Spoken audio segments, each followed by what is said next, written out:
everyone, welcome to my channel, The Monarch Witch. I'm Tanisha and I'm a shamanic witch. It's my destiny to help you learn about your spiritual gifts and share them with the world. I want you to break out of that cocoon of darkness that you're currently in and be the most beautiful, magical butterflies that you were put on this planet to be.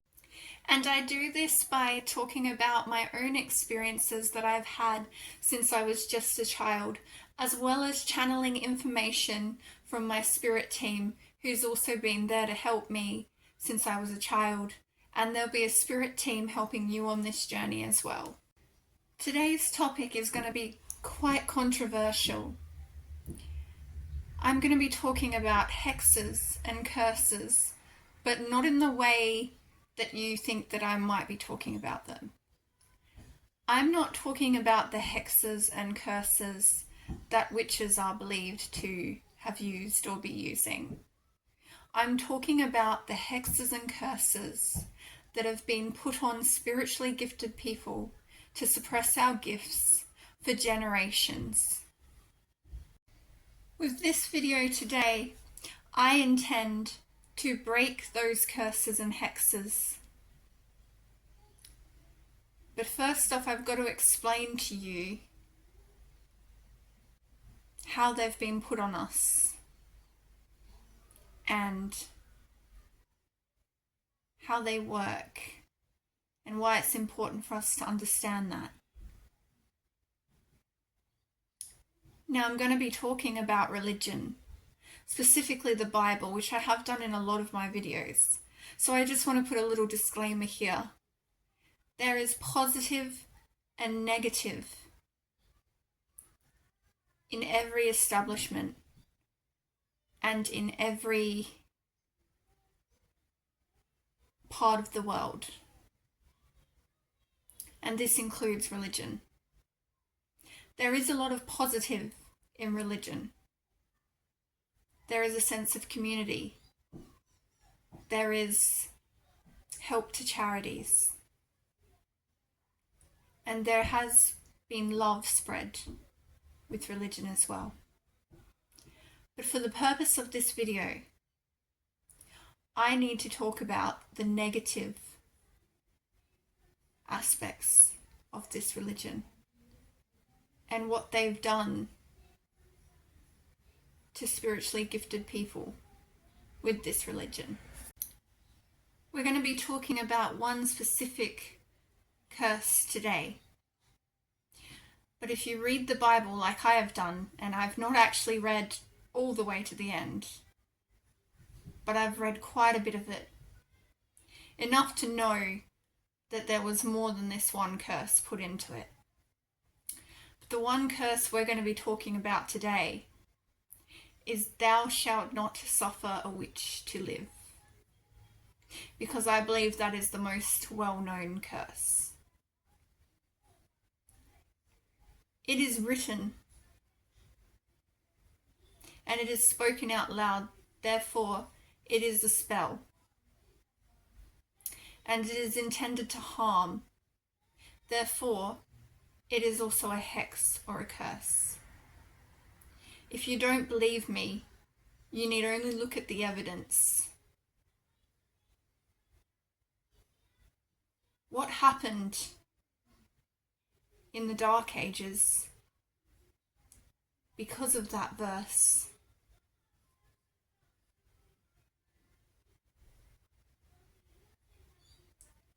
Spiritually gifted men and women suffered. They were hunted. They were told they were no longer allowed to be who they were put on this planet to be.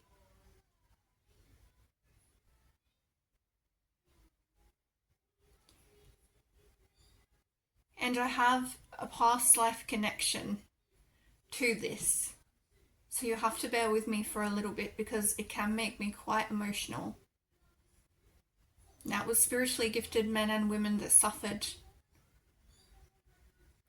But I would say women more so. It was mostly women who were accused of being witches. This is how a curse or a hex works. Look at the power that that had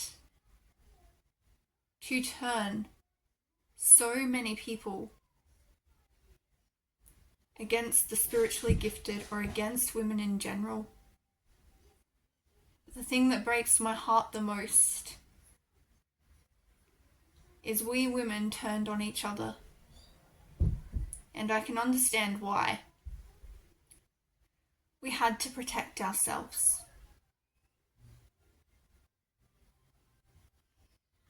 But now is a time where, although judged, we are finally safe to express who we truly are. The world needs these gifts. Ask yourself this one question. Jesus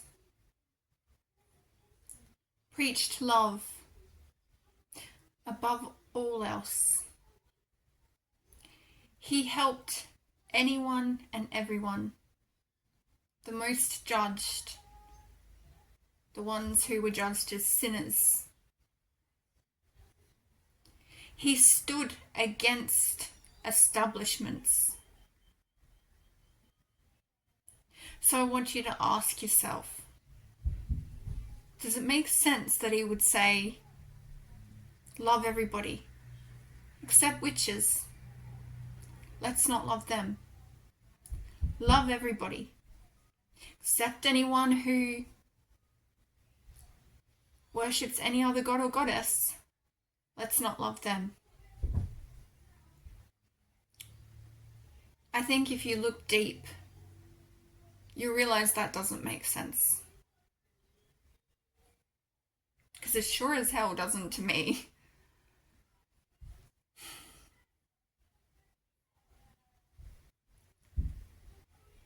The problem is,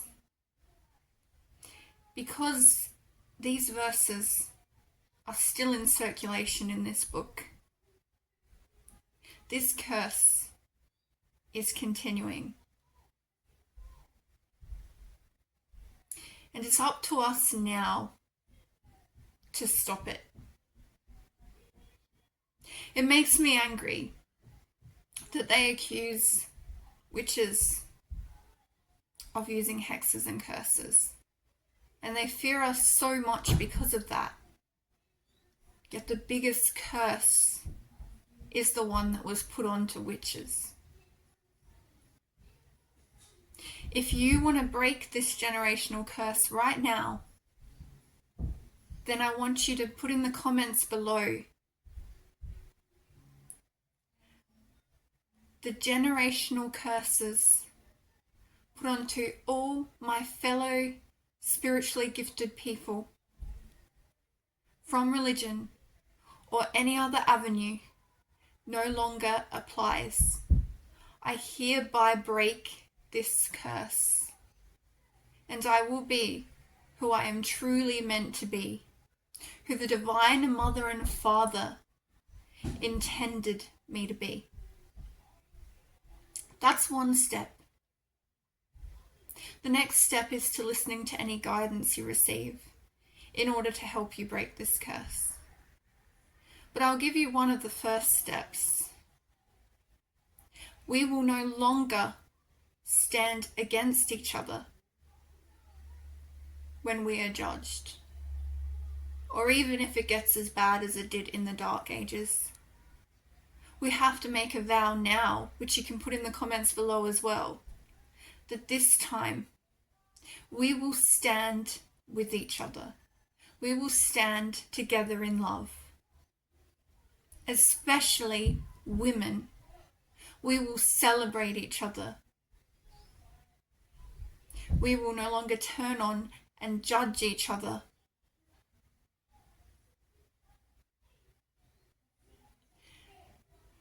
This video has been difficult for me to post because I know it's a controversial topic, but I know it needs to be said. We are here to help the world with our spiritual gifts, and we cannot do so with this generational curse lingering over us. It's time that it ends. And to end it, my spirit team has channeled a particular song to me. Music is energy, and so I believe this song will aid even further into helping us break these curses.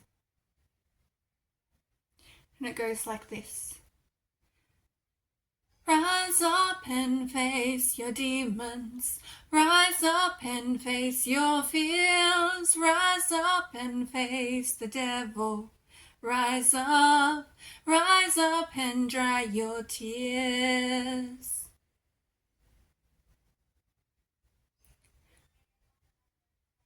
We are facing the fear of being who we truly are. We're no longer going to hide away in that fear anymore. We were put here for a purpose, and we intend to achieve it. Thank you so much for watching, my beautiful butterflies. I really hope if you were going through dark and confusing times of being fearful of your gifts, or of going through suffering because of them, I hope that this video helps, because the curse was a big reason that a lot of us have suffered with our gifts. Thank you again. Thank you to anyone who's done any sort of energy exchange and liked, shared and subscribed to this channel. And if my energy resonates with you, I invite you to do the same. Goodbye, and have a lovely morning, afternoon, or night, wherever you are.